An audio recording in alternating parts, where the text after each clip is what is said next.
Welcome, everyone. This is Mary Beth Collins from the University of Wisconsin-Madison Center for Community and Nonprofit Studies, and I'm joined here today with colleagues Lisa Inks and Joe Bubman of Urban Rural Action, an organization that we've had a delightful collaboration going with now for, I guess, over a year, maybe even getting close to 2, which is wonderful. And we are here today for a very special session. It is during our Civic Health of Wisconsin meetup time, but with a little bit of a different format than we usually do, because we're going to have a proper workshop today, essentially, from Lisa and Joe on media manipulation and your attention strategies for the current landscape. Usually when we meet on a monthly basis, it's a little bit more of an open discussion around a topic. Today is going to be a little bit more structured than that, although there will be a lot of interactive opportunities. And I'll let Lisa and Joe share more about that. Go ahead and advance to the next slide, Joe. So in case you're new to these kinds of settings with us, we are the Center for Community and Nonprofit Studies at the University of Wisconsin-Madison, and we're essentially teaching, research, and outreach in a community-engaged way on topics related to the civil society and nonprofit sectors and community efforts. Advance. And we are the administrative host, essentially, for a nonpartisan network-based initiative called the Civic Health of Wisconsin Initiative, which informs, promotes, and supports civic health efforts across Wisconsin. We hope you'll learn more about that effort. Feel free to use the QR code there to see the many resources and information we have on our website about that. But I really want to go ahead and get into the heart of our discussion today. So with that background information in store or provided, feel free to reach out to me directly if you'd like to connect more with the center or with our Civic Health of Wisconsin initiative. I see some familiar faces here. I see some new faces here. We'd love to stay connected after today, but for now, I'm going to pass it off to our colleagues, Lisa and Joe. Lisa and Joe, thank you. Thanks so much, Mary Beth, and thank you to the Commons for hosting us, and thank you to the Civic Health of Wisconsin initiative. And all of your interest in this media manipulation and your attention session. It's going to be highly interactive and participatory. So if you're able to turn on your video, we'd love that. Love to see your faces, love to engage with you. We'll also spend a bit of time in breakout. So it's a great way to foster connections by having your video on if you're able. I'm Joe Bubman. I'm joined by Lisa Inks. We're both members of the executive team of Urban Rural Action. We aspire to advance a more peaceful and democratic United States by bringing together Americans across differences to solve our country's most urgent challenges. We're a nonpartisan organization that believes that we, the people, can strengthen our country's civic health by better understanding what media literacy is and engaging in good conversation across differences and taking action when we're able in our own communities to affect positive change. So here's the plan for this session. We're going to introduce some concepts around cognitive bias and your attention and set a baseline of knowledge. We'll talk about some different experiences with online content. We'll talk about the ways social media and online content can manipulate us. We'll talk about dangerous content, meaning ways that speech can provoke violent behavior or support for violence. And we'll focus on what you can do. Lisa and I have a background in international conflict resolution. We both came from the world of Mercy Corps, which advances peace in conflict zones. So we've drawn on our experience, but we've also drawn on lots of great resources from the organizations whose logos are at the bottom part of this screen. So this session has drawn you, I think, because you care about civic health of Wisconsin and you understand a connection between media manipulation and civic health. And so we thought we would just tee up the question for all of you on why is understanding how your brain works and how the media work important for civic health? And of course, there are all sorts of different reflections you might bring to this question, and we would invite you to come off mute and share your perspective on this question and or type in the chat if you're inclined. So again, the question is, why is understanding how our brain works and how the media work important for civic health? What do you all think?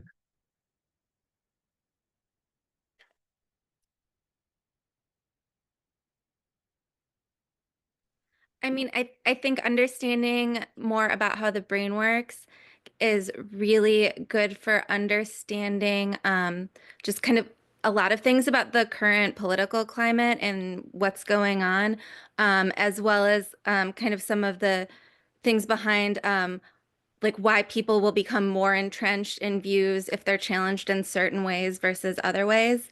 And as far as media literacy, I think it's never been more important than it is right now, between, figuring out, you know, what your sources are, what biases they might have, and even figuring out where to get that accurate being the keyword information, is really difficult.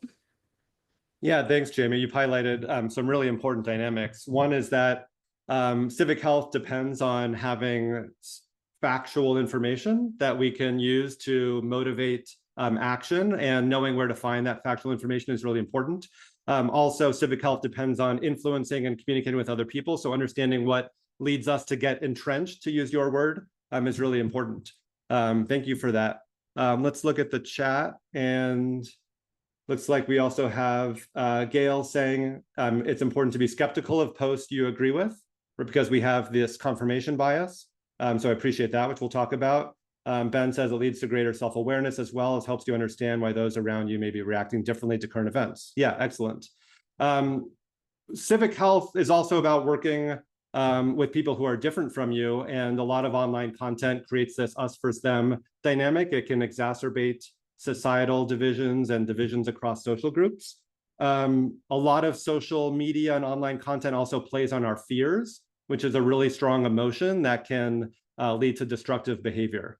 And I'll say one more thing after going to this last comment from Mary Beth, which is I'm particularly curious about the monetization of our attention in this moment context, and how a profit motive can lead to what information shows up on our screens.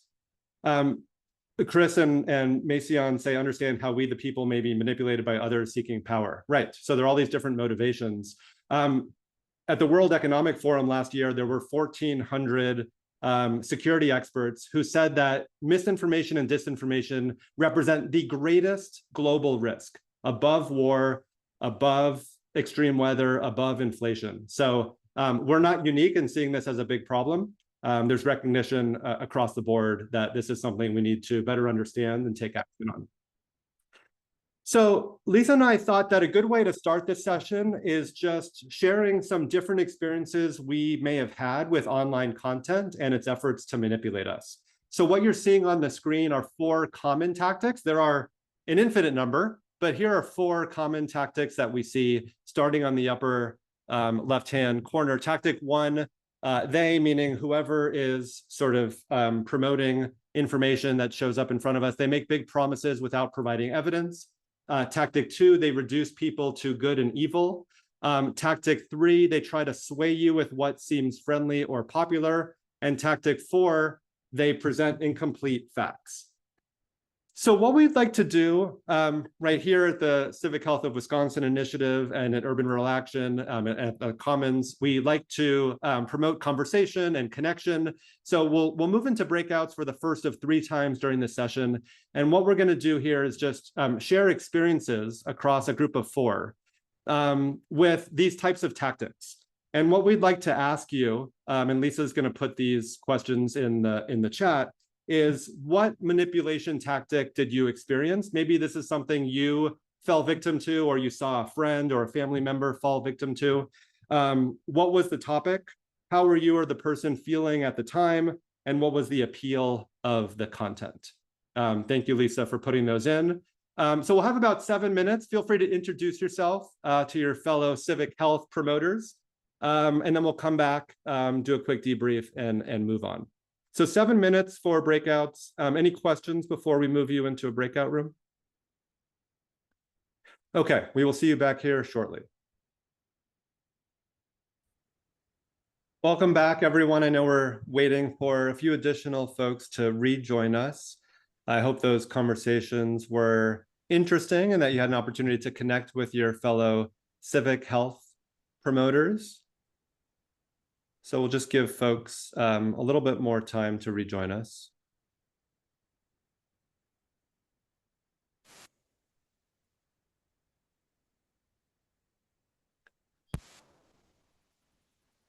All right, welcome back, everyone. Hope those conversations were fruitful. Thank you for engaging with your peers and fellow Wisconsinites on this question of online content and how it can manipulate us and experiences you may have had or experiences that loved ones may have had. And we'd like to just debrief these conversations by asking a different but related question, which is, why do you think these efforts to manipulate us work? Because certainly they wouldn't be as popular, as profitable, if they didn't work in some fashion. So I wonder, what is it about our brain or about the information that makes these tactics so effective? Any thoughts on that question? Yeah, Martha, go ahead. In our group, we talked about how our wish to connect and our wish to do good is one of the things that gets preyed upon, plus our hunger for a good deal. Yeah. So online content exploits our desire to do good, our desire to connect, our desire for a good deal, as you say, which is tactic number one, right? These big promises, we're predisposed to want to believe them. I also see Jamie say confirmation bias and Margarita validating our already existing views, which is another way of saying confirmation bias. And that's exactly right. And that's why we're going to spend some time right now talking about our cognitive biases, confirmation bias being one of those. But these different online manipulation tactics exploit our cognitive biases. So we need to know what our cognitive biases are so that we can be more sensitive to, aware of, primed to react to, and guard against these efforts to manipulate us. So Lisa, let me turn it over to you to share a little bit about how our attention is drawn in different directions and how cognitive biases can be exploited. Great. Thank you. And yeah, thanks again to Mary Beth. So yeah, let's dive into a refresher, I think, for many of us about how our attention works, which really sets the stage for how social media can manipulate us. So we're going to start with a quick exercise, the basketball video.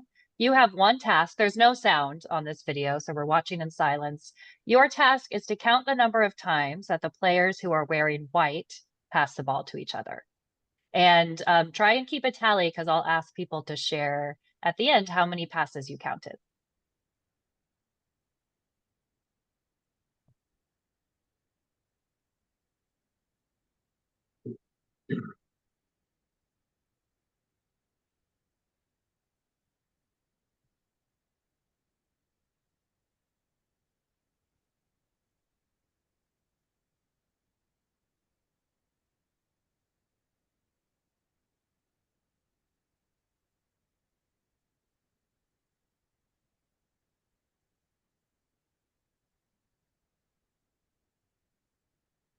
All right, so I'll go ahead and put in the chat how many passes you counted.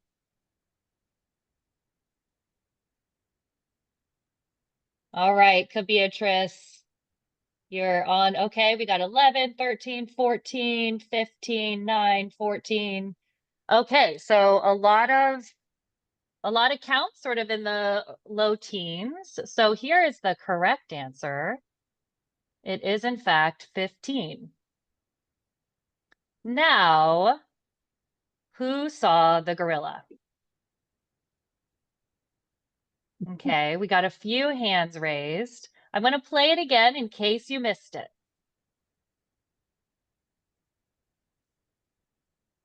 No, did not.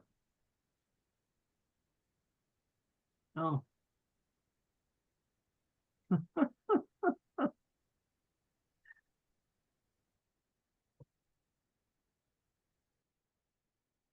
All right, so thank you to those of you who have seen this before for playing along. And to those of you, when I first saw this, I did not see the gorilla. And so I have a question for you all, because not all of us saw it the first time. What does this tell us about our attention?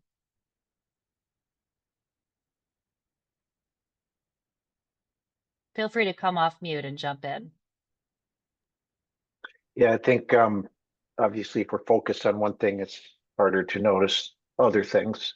But I suspect we all would have seen the gorilla if the gorilla was pink. The fact that it blended into the background, it just, didn't draw our attention. Right. think So, if the- oh, go ahead. I was going to say, I think if the direction was find the gorilla, we would have found the gorilla. So what we heard helped our brains focus our attention. Yeah, exactly. You were given a set of instructions, and our brains can only take in a limited amount of information, right? So in order to function, in order to complete certain tasks, we have to tune out certain things. And yeah, maybe Tracy, in some cases, it would have been impossible to tune out if it were, a rainbow colored gorilla.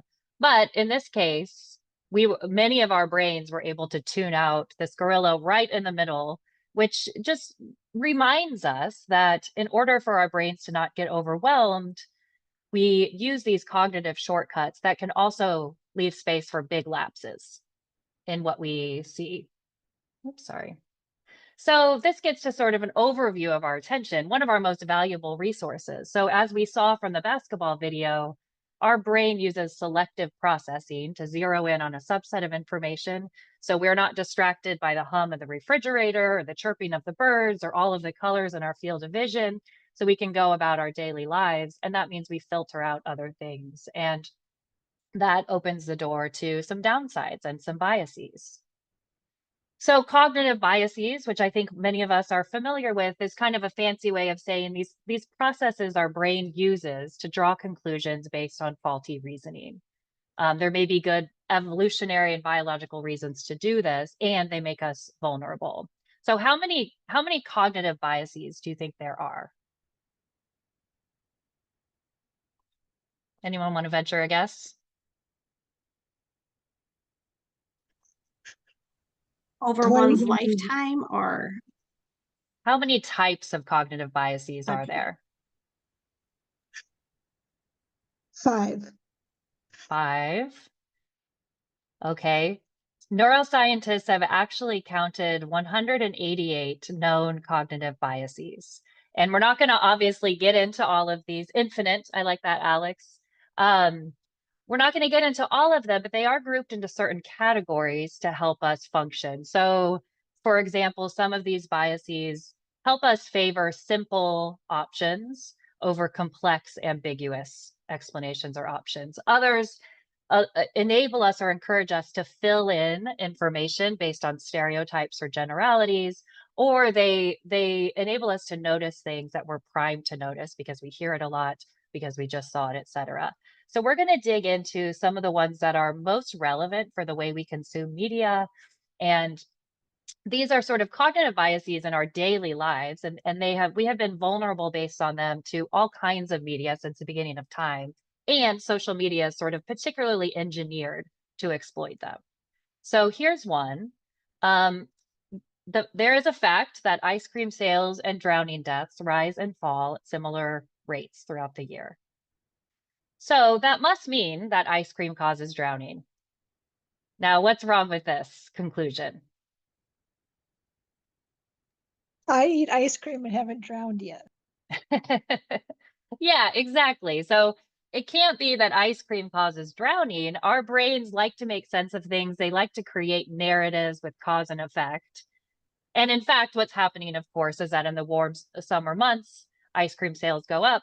So does swimming, which creates more opportunities for drowning. And our brains make these, in this case, probably nobody made that leap, but in other cases, our brains make these shortcuts. Here's another one, the repetition bias, or also the illusory truth effect. So this is basically that when you hear something a lot, you're a lot more likely to believe it's true because it's created salience in your mind that something is a bigger factor than it is. So how many of you, by a show of hands, have heard that you use only 10% of your brain? Okay. And you don't need to raise your hand on this one, but how many of you believe it or think it could be true? So just think about that. So what I would wager is that the first time you heard it, it probably sounded outrageous, right? And then you heard it more and more, maybe in movies and casual conversation, maybe you even repeated it. And it's something that lives on in our culture, even though it has been debunked by neuroscientists many times. And we may question, is that true? Actually, I've heard it so many times. here's another set of biases, primacy and recency bias. So primacy bias is that we tend to remember things better and more easily recall information that we hear first. So if we read a long list of items, we're more likely to remember the first few than the ones that fall in the middle. And this is a really important one that we'll revisit later, because primacy bias is part of why it's so hard to dislodge mis and disinformation once we hear it, because it's maybe the first thing we heard, and correcting that later is much harder to do. And then there's recency bias on the other side of things, that we're also more likely to remember things that we heard recently and assign greater importance to that. So for professional basketball fans, you may be aware of this phenomenon that a player could have a pretty mediocre season and then have a hot streak towards the end of the season. And that player is much more likely to get a good contract for the next season, because the observers sort of discount or de-emphasize the previous games from that season. And then here's another one, which is less obvious, but it's actually baked into a lot of the information we see, the questioner bias, which is sort of part of a whole set of research biases that influence what types of information we see. So there's this question: would you rather increase mandated testing of students, or would you rather that students fall further behind? So what's wrong with this question?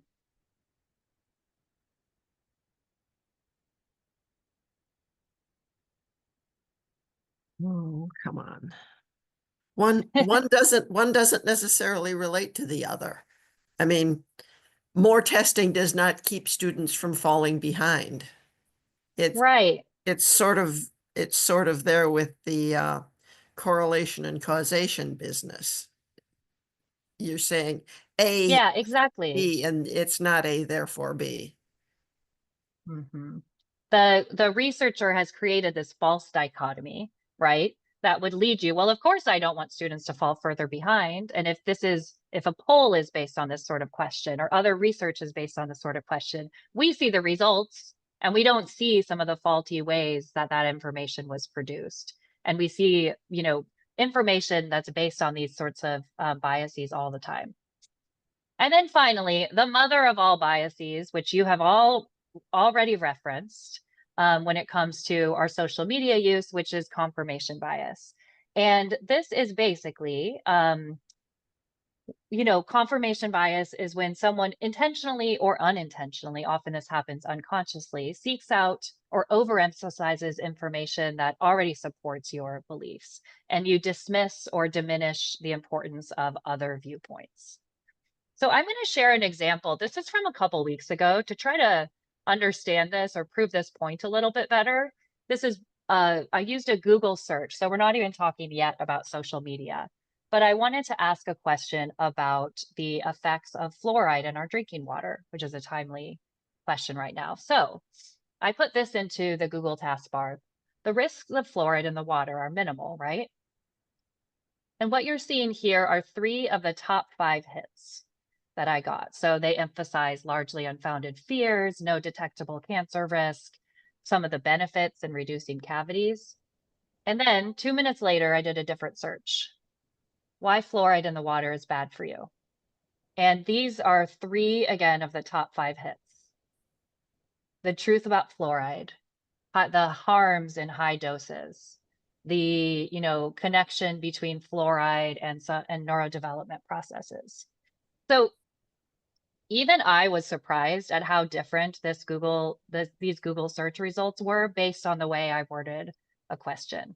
And if that can happen in our search engines, the effect is even more pronounced in social media platforms. So what happens when we go to social media platforms, of course, is that people are targeted with ads or posts based on profiles that those companies with the support of ad revenue have created for us. And we all see different posts and ads and news online. So what Joe sees in his feed could be completely different from what I see in my feed.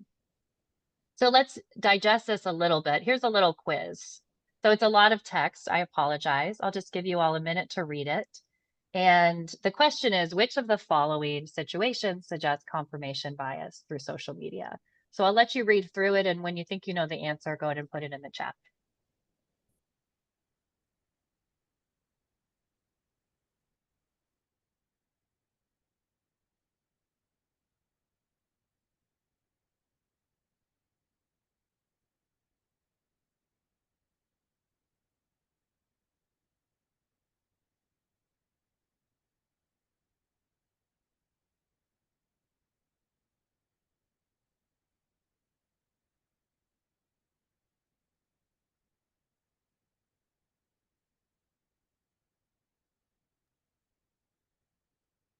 All right. Ding, ding, ding. We're getting a lot of C's. Excellent. Does someone want to come off mute and explain why does C show social media, show confirmation bias and some of the others don't?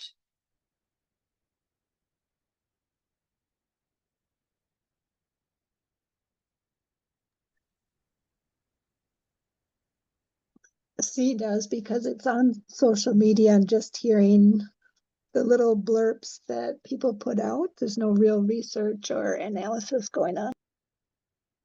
Yeah, thank you for that. I think that's a really good point. So there's no intentional research or analysis, right? In C, George is sort of passively using his TikTok account to absorb information.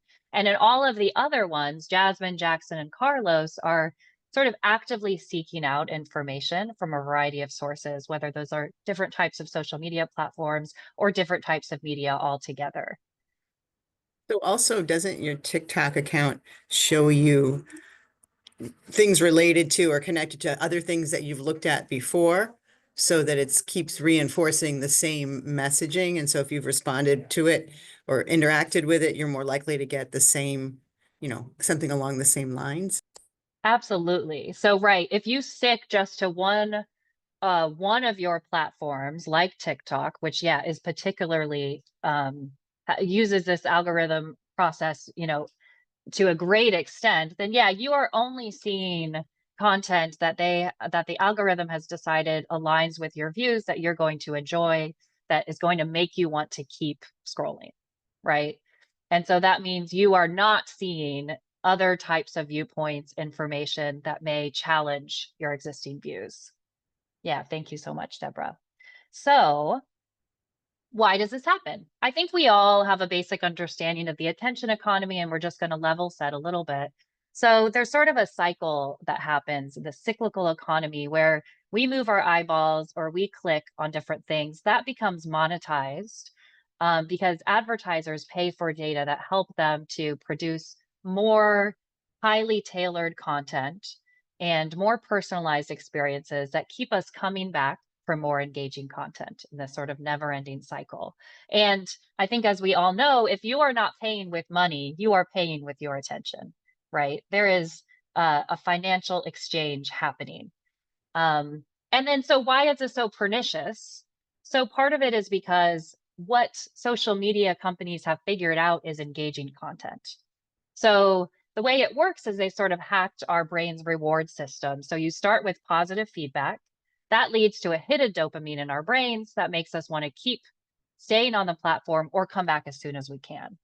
And what constitutes positive feedback can be a variety of things that can cause real harms, right? So on the one hand, it could be a reward. So a like on a post. That's made even more valuable in an atmosphere of uncertainty. You don't know how many people are going to like your post or when they're going to like it. And so when it comes in, that's an extra boost of dopamine. Positive feedback also includes things that are novel or unexpected. So you want to keep scrolling until you hit something that's funny or outrageous or beautiful or heartwarming. That gives you that hit of dopamine, and then you want to do it again.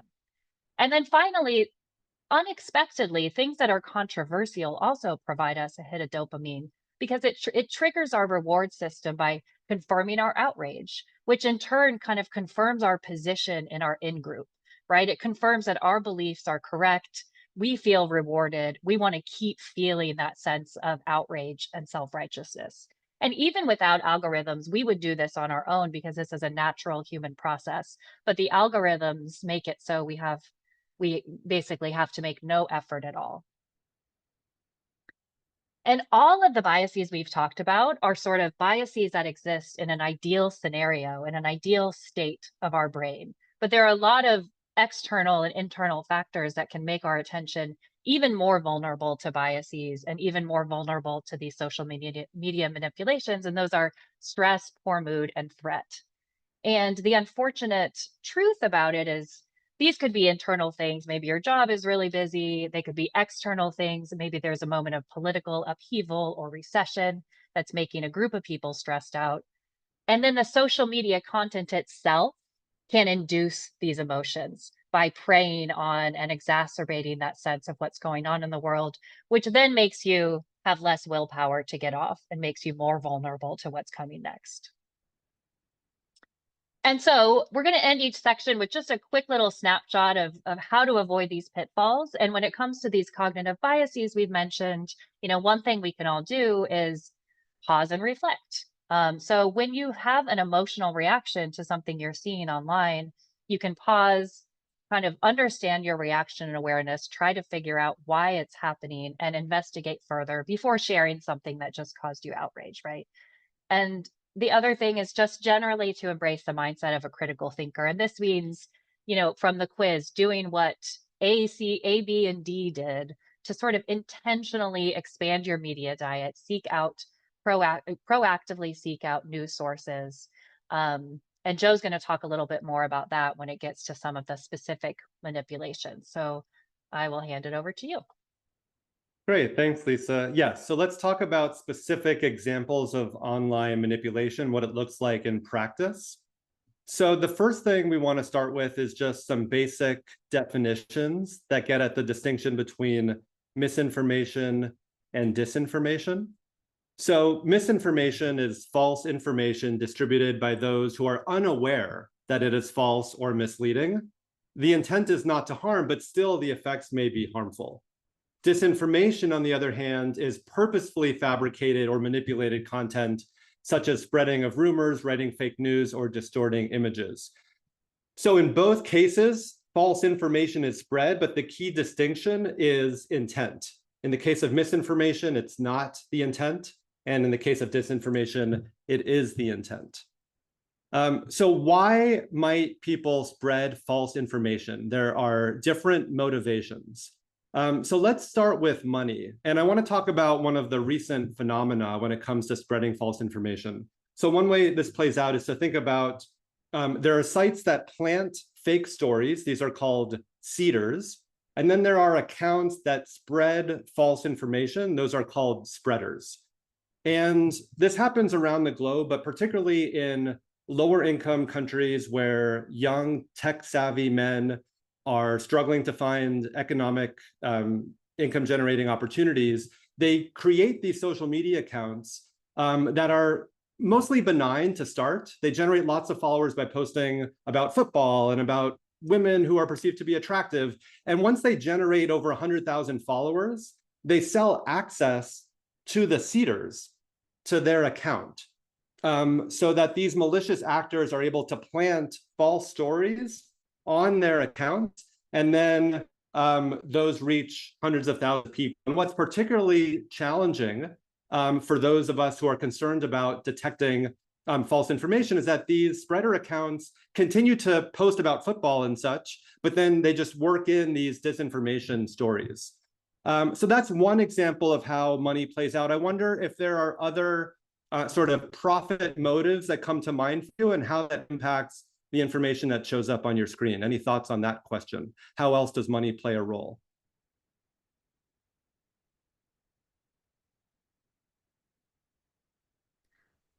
On the site formerly known as Twitter, now you can only be verified if you pay money. And the Right. people who are willing to give that money tend to lean a certain way politically. Yeah, so rather than that verification being based on the validity of the information you're sharing, it instead is based on ability to pay, willingness to pay. And therefore, it ties in with an ideological motive those folks might have, paid influencers, as Laura says, protecting assets perhaps. So lots of different ways that money can influence what ultimately, what information shows up in front of us. Ideological factors, again, there might be political power influence that is motivating folks. Organizational involvement, sometimes this is state-sponsored. There was a disinformation campaign executed recently by the Russian government that used DC Weekly, which is a publication that was meant to convince readers that the Ukrainian First Lady had spent $1.1 million on a shopping spree on Fifth Avenue. And that's an example of how organizations with lots of power, resources, can execute disinformation campaigns. And then sincere belief. A lot of times people share information not because they're trying to wreak havoc or provoke division, but instead because they sincerely believe in the information. Like we talked about earlier in this session, we have these cognitive biases. We can be exploited easily. Maybe we want to connect. Maybe we want to do good. Maybe we want to believe deeply in our hearts that what we're consuming is true. And so we might spread that because we want to help other people, not harm them. The other thing about the ideological belief is sometimes people might willingly share false information because it fits into a broader ideological worldview that they have. They might not care whether the specific information is true or not, because ultimately they have a larger view that they're trying to espouse. So let's look at, again, some even more concrete examples of how this plays out. Misleading headlines. So here's the headline: Austrian lawmaker tests cola for COVID and claims positive result returned shows testing is worthless. But then when you read down in the story, it says, well, the Austrian lawmaker administered the test incorrectly. Now, if you were to include that in the headline, it would not generate as much interest. But instead, this more provocative headline of shows testing is worthless is a way to draw readers. And of course, we know that there's a profit motive associated with clicking on links. So potentially that is motivating the way that headline is framed. How many folks have ever seen the puffer vest Hope? Yeah, okay. I see Elizabeth nodding her head. So this was an image that was created by Midjourney, which is an AI image generator. Went viral really quickly. If you look closely, you can see that there's some sort of inconsistencies and some things that would lead you to conclude that maybe this had been artificially generated. But in fact, it was widely believed, even the actress and model Chrissy Teigen shared it widely, believed that it was true. And instead, this was fabricated. Of course, this was relatively innocuous, but it just shows how easily people can believe false images. Bots and trolls, this is from the 2016 campaign when Hillary Clinton and Donald Trump were running against each other. These were basically trolls and that were supporting the Clinton campaign. And you can see how similar all these messages are, which is one indication that these were not real accounts, but instead were bot generated. Ads disguised as news. So one of the things that we look at and notice when we're consuming news is we see a masthead, we see a byline, we see a headline, we see even a subhead, and that has all this has all the telltale signs. But there's also this relatively small, hard to find message at the top, paid post. Right? We've added the red box and the red arrow, but you might gloss over the fact that this is actually an advertisement disguised as news, as opposed to news itself. Then another phenomenon is deep fakes, which come from, that term deep fakes comes from the term deep learning and fake, which is to say that AI platforms consume lots of real videos and then learn from the details of those images to then produce images and videos that look like the real thing. Let me see if I can share audio quickly here. So let me just share sound. Okay, so I'm gonna share this video, which is- Joe, I think it's still on my screen share. So I'm gonna, if you're all ready, I'll let you take over. There you go. Oh, okay. Let me go back.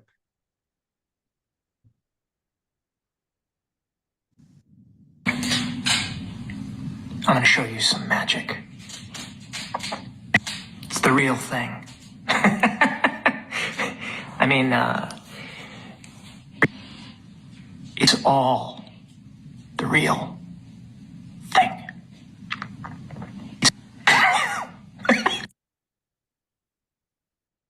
So that was Tom Cruise. And actually, I was reading a little bit about this yesterday. There was an AI effects and visual artist who was training this AI video and visual generator for 2.5 months. And then, of course, working with a Tom Cruise stand-in to produce this video. And again, this was a couple of years ago. Now, with each passing day, the technology becomes a little bit more sophisticated and harder to discern what is real and what is fake. One of the things that's useful to keep in mind as we process information is the different types of information that we're exposed to. And you can see those on the bottom of the screen in the purple boxes. I think what's interesting to me is that only one category of information is really meant to inform, and that's news. And then all these other categories of information, opinion, advertising, propaganda, entertainment, are meant to influence us, to persuade us, to manipulate us, to think something differently than what we're maybe inclined to think about. One of the things that can help us discern, even within the news category, of what is quality news versus lower quality news, is 7 standards of quality journalism.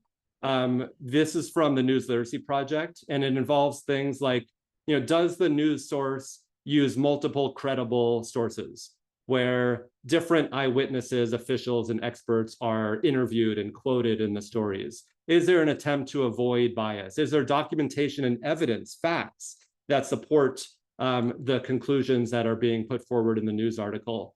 Is there verification, where you ensure that you have multiple ways of ensuring the factual information that's being presented? Is there balance? Do you provide context so that the information isn't misleading? And is there an effort at fairness, so that you're interviewing people who are the subjects in the story and asking for their comment and perspective? And of course, these standards of quality journalism can be impacted by who owns media publications. And we've seen a big shift over the past decade or two in terms of who is acquiring news publications, and therefore that might impact the way these standards are followed or not. Let's talk for a second about opinion, because one of the things that we know to be true is that if you pick up the newspaper and or you turn on cable TV news, you'll see news programs and you'll see opinion stories, both under the umbrella of the same entity, whether that's the Wall Street Journal or CNN or whatever it might be. And so I wonder, when you think about the opinion side of thing, what's the difference between opinion that is high quality, that is sort of useful and contributing to strong civic health, versus propaganda? How do you think about that difference?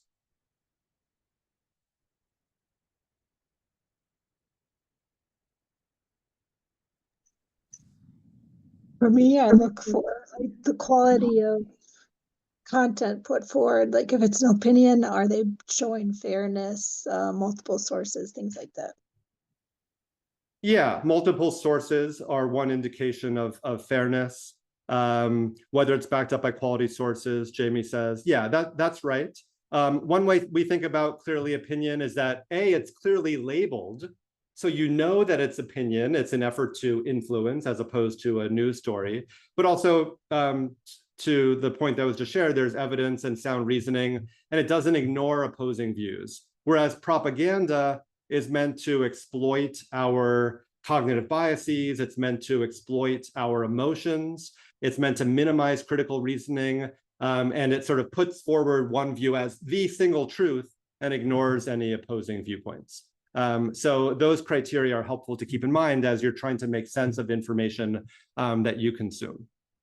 So one question that this has sort of been a theme of this session is, what is motivating media sources and companies, and how does that affect their choices about information put forth? And we just want you to kind of sit with that question a little bit.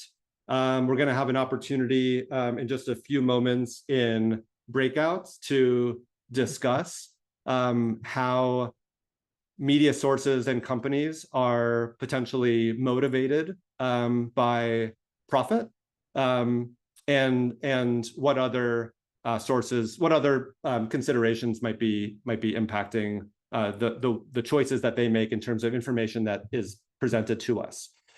Some of the questions you might think about as you're both now and when you're consuming news and other sources of information are, how do social media companies encourage or discourage manipulation? Lisa talked about some of that. What is the relationship between elected government leaders and social media companies? This is more pronounced in the current environment. What are the regulations in place governing social media, and how is that changing?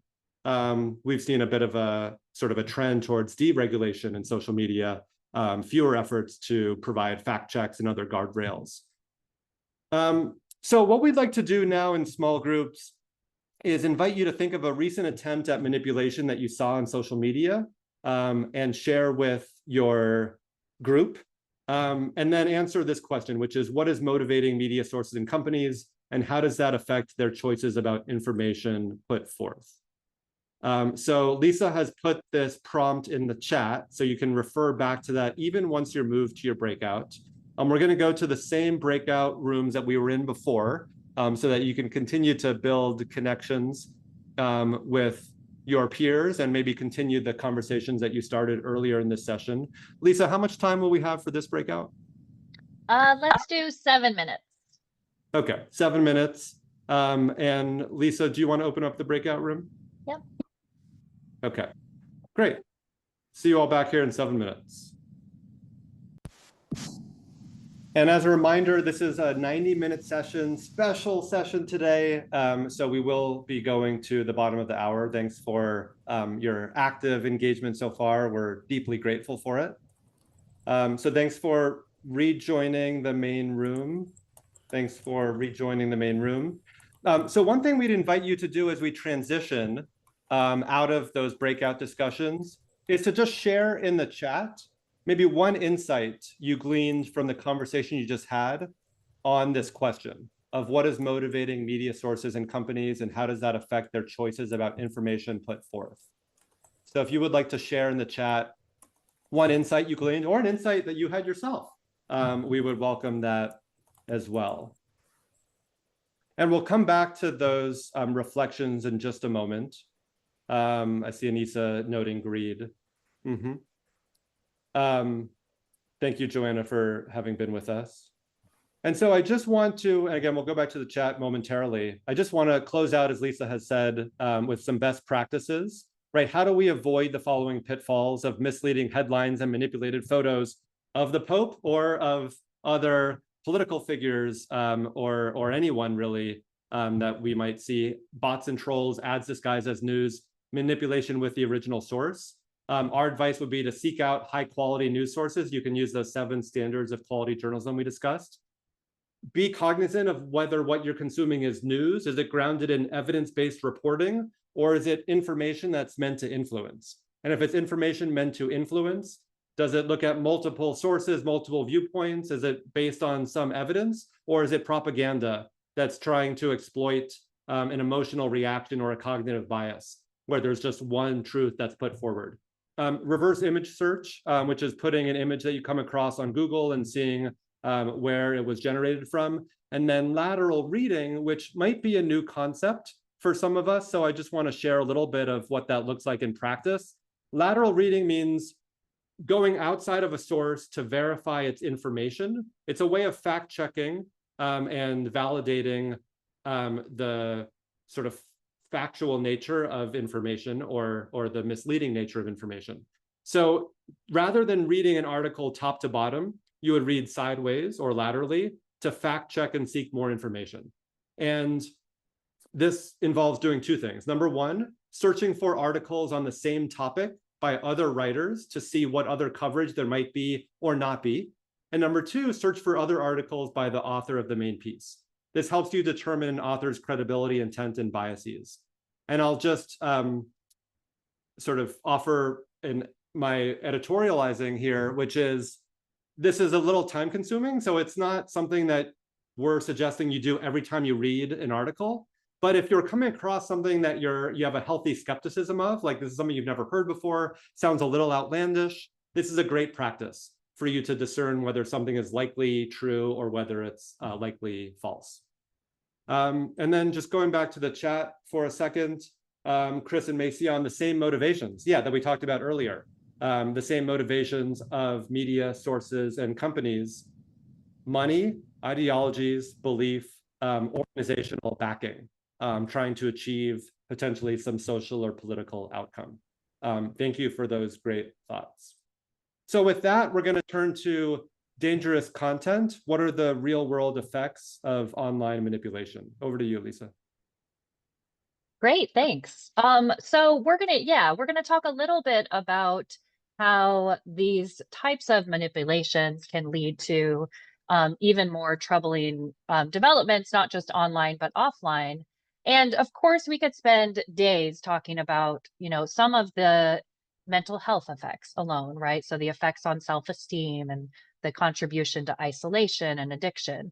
And what we're going to do here, though, because we are civic health practitioners, is really kind of drill down on one stream of effects that's related to our perceptions of others, our trust in our communities, the increasing polarization, and then ultimately how that might increase risk for conflict. And like Joe said at the beginning, we are sort of rooted in a peace building approach, which is why we are particularly interested in violence prevention. And what we're talking about is really relevant for all civic health practitioners because it's related to the erosion of our social fabric. And so we want to talk a little bit about sort of this broad umbrella term of dangerous content. And we've been sort of building up to sort of the manipulations and how they can kind of trap us. But then when we look at how this can translate into dangerous content, we're going to draw on the definition from the Dangerous Speech Project, which is any form of expression that can increase the risk that its audience will condone or participate in violence against members of another group. So we're talking about societal level dangerous harms. And we have sort of put together this graphic because there are a lot of swirling terms that get at the same type of harms. And you can see in this diagram, there's everything from stereotypes that may lay the groundwork for more extreme versions of dehumanizing speech or hate speech or an us versus them type of content that can lead all the way up to violent threats of incitement. And there on the right, you see conspiracy theories that really draw on and contribute to all of these other kinds of speech or content, and then violent extremist propaganda, which again uses some of these types of dangerous speech to recruit people into violent extremist movements. And what we're going to do is talk through a couple examples from abroad. And we've done this intentionally so that we can pull ourselves out of the context we're in for a moment to just analyze what's happening in dangerous content. And after we do that, then you'll get a chance to apply that thinking to an example from your own life and from your own community and the country. So we're going to start with what I assume is a very well-known example of the genocide in Rwanda from 1994. And so we don't have time to do justice to sort of the historical and social and political context, but after years of rising tensions and political upheaval and a specific moment of an assassination against a majority ethnic Hutu leader, the main state radio broadcasting center in Rwanda started to broadcast really harmful material, calling the other primary ethnic group Tutsis cockroaches and calling for Hutus to cut down the tall trees. This is obviously a textbook example of dehumanizing speech, and they would package it into different types of appealing content, including songs. This radio station was the primary source of news and information for the majority of the country. And all sort of experts and analysts concur that this contributed to the ultimate killing of 800,000 people, largely at the hands of their Hutu neighbors and fellow country people. And then fast forward a few decades, we'll have an example from the social media age. So beginning in 2017 or years prior, again, doing injustice to the context, the Muslim minority group, the Rohingya in the western part of Myanmar, had never been granted actual official citizenship status by the largely Buddhist majority government. And so tensions were rising after a couple violent incidents. And that created this atmosphere for Facebook to create algorithms that generated basically anti-Rohingya echo chambers. And people would go on to Facebook, which was the primary source of information for the majority of the country at that time as well, and not even know that they were in these echo chambers.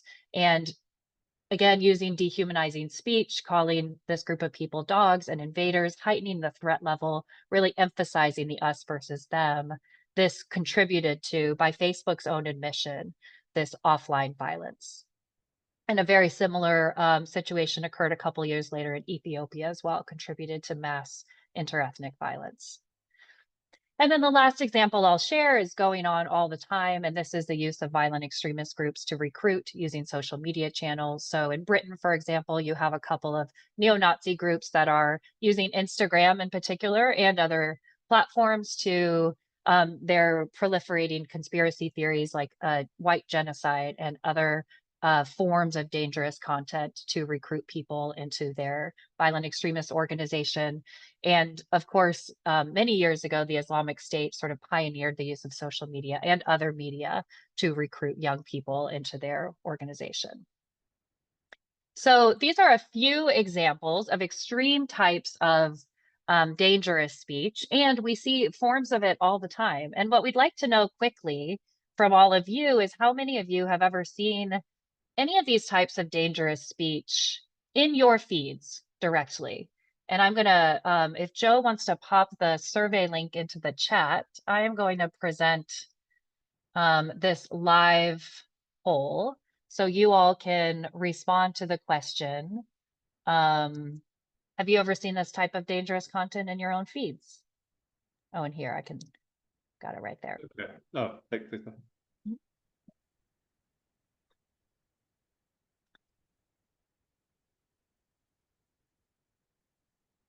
So we should be able to see the live results. We'll give people a couple minutes.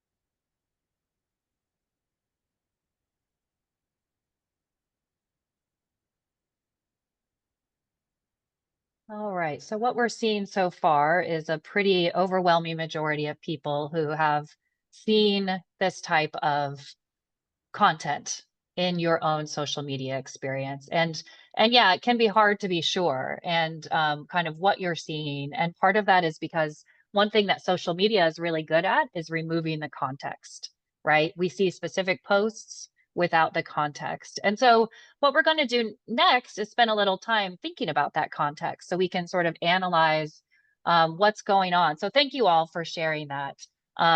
We try to avoid having people share orally some of these examples because we don't want to further distress people and bring up very current and potential hot topics that distract us from the analysis. So here is a 5-part framework that we adapted from the Dangerous Speech Project to help us think about what is it that we're seeing in terms of dangerous content and what's the likelihood that it could contribute to harms to our social fabric, polarization, and potentially even violence. And so there's really 5 dimensions here. So the first is the message. So what is the content of the message? Does it use dehumanizing speech or us versus them, heighten the threat?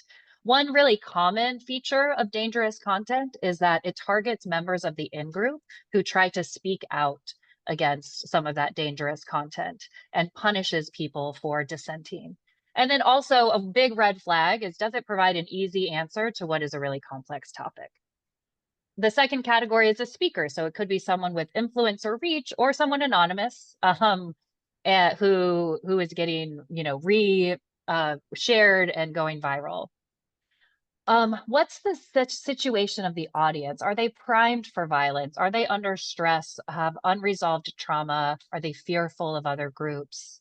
And this relates really closely to the context, right? So is this a moment of social and political upheaval or ongoing disputes, or have there been recent incidents of violence? And then finally, what's the medium? And we've talked a lot about the medium of social media and the potential for things to go viral and how things can be particularly dangerous if this is a kind of singular source of information for people.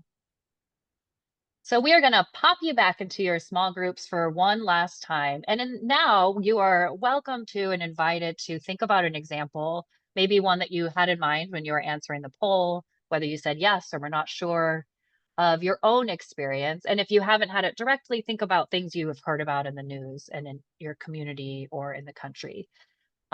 You can quickly sort of share what that example is with each other, and then agree on one to quickly walk through this 5-part framework to try and analyze what was going on. So we're going to put you back in those same small groups, and we want to have enough time for debrief. So again, you'll have about 7 minutes.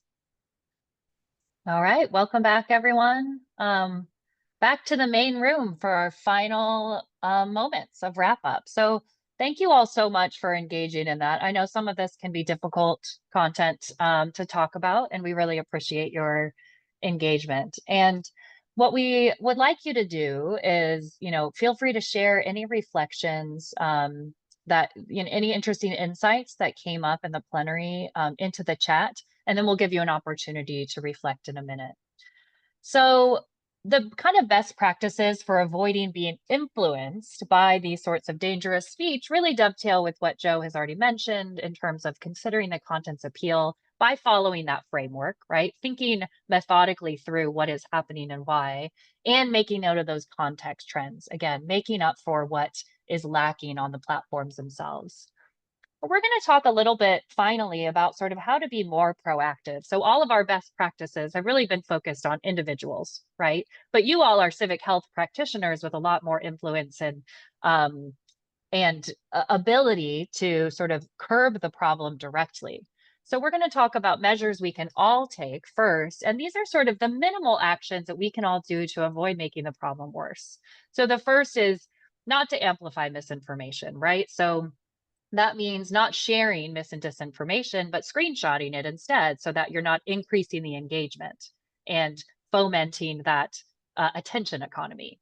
Also, voting with your attention. So if you see a source that's shared mis or disinformation or a manipulation, stop following them and turn your attention to credible sources and people to follow. And then each platform, we don't have time to get into it, but each platform has its own mechanism for reporting harmful or dangerous content, which we all, I think, have a responsibility to do when we see it. And then there are 2 categories that we'll talk about of sort of more proactive efforts to counter manipulation. So the first is debunking. So a piece of mis or disinformation is out there. This is showing that it's untrue and showing what is true. And then pre-bunking, which has proven to be even more effective, which is inoculating people against future mis or disinformation or manipulation. And just to go into a little bit more on that, tips for pre-bunking, and we're going to share these slides because I know we're going fast here at the end. There's 3 kinds of pre-bunking: fact-based, so correcting a falsehood with a true statement; logic-based, so explaining what's the tactic underneath that manipulation; and source-based, so sharing a better source of information. Now, logic-based has been proven to be the most effective types of pre-bunking, and that's because nobody wants to be manipulated or duped, right? And they want to be able to see what's happening behind the scenes. So to pre-bunk, what you would do is identify the manipulation context and an example, and then explain and unpack that technique for how the company or the source or the influencer is actually doing that manipulation. And I'll share, I don't have time to share a really interesting example from the beginning of the Ukraine war, but we can share that afterwards. Now, debunking, sometimes you're still faced with the situation where you see false information, you haven't had a chance to pre-bunk. Here's just some guidelines for doing that. So you don't want to antagonize people, get into an argument you can't win.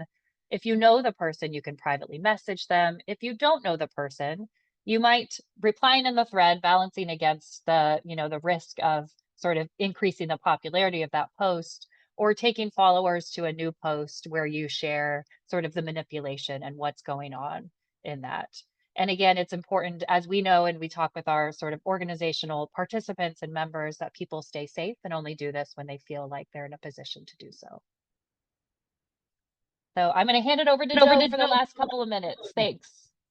Great, thanks, Lisa. So we just want to wrap by sharing a summary of best practices. Again, this will be emailed out to you all, but to avoid the pitfalls, take a look at the left, and we'd invite you to just put into the chat maybe one of the avoid pitfall guidelines that resonates with you, as well as how you might take action on the right-hand side. It's a long list. This is just a summary of what we've covered. We will send this out so that you have this for reference. And what we'd love to end with is just an invitation for you to put into the chat one action you want to take moving forward, either something that you will do or something you'll avoid do moving forward. And I appreciate Lisa's emphasis on how you all, as a strong community of civic health practitioners, have particular opportunity to influence the broader environment around you. So would love to just see a few actions that you all and we all are committing to. Laura, thanks for talking about image checking, right? That reverse image search, something you can do very quickly through Google or another search engine. Sharing these slides with your LWV group. Thank you, Martha. I love that idea. Part of the way we can all have greater influence as a civic health community is by amplifying these guidelines. So we'll keep the messages coming in the chat, but I'll read one final one. Continue to check yourself, Anissa says. And if you're being emotionally manipulated, share this information. Thank you. We would love your feedback on this session. Here is a QR code that will take you to an anonymous survey that'll take just a couple minutes. We'd love for you to do that after the session, and we'll put the link in the chat. Over to you, Mary Beth. Yeah, beautiful. Thank you so much, Joe and Lisa. I've already been receiving wonderful feedback just informally here today. I think people are really appreciating this content. Thanks to all of you who spent this time caring about and learning about this subject. That's exactly what we need right now in this world. I'm putting in the chat the link to our Civic Health of Wisconsin page. You can also see our information and handles here on this final slide.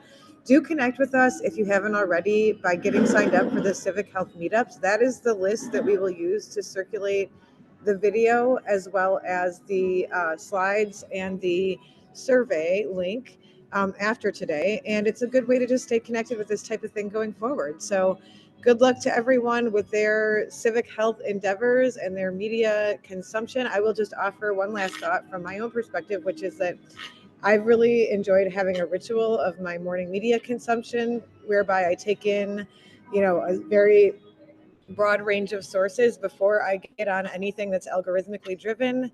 And that's a civic health habit that's similar to the types of things that we're promoting from the Civic Health of Wisconsin initiative. And we can connect more about all of that work going forward. I know we'll all be in conversation across our various efforts. So thanks again to Urban Rural Action, wonderful partners, appreciate it so much. Take good care, everybody. Thank you.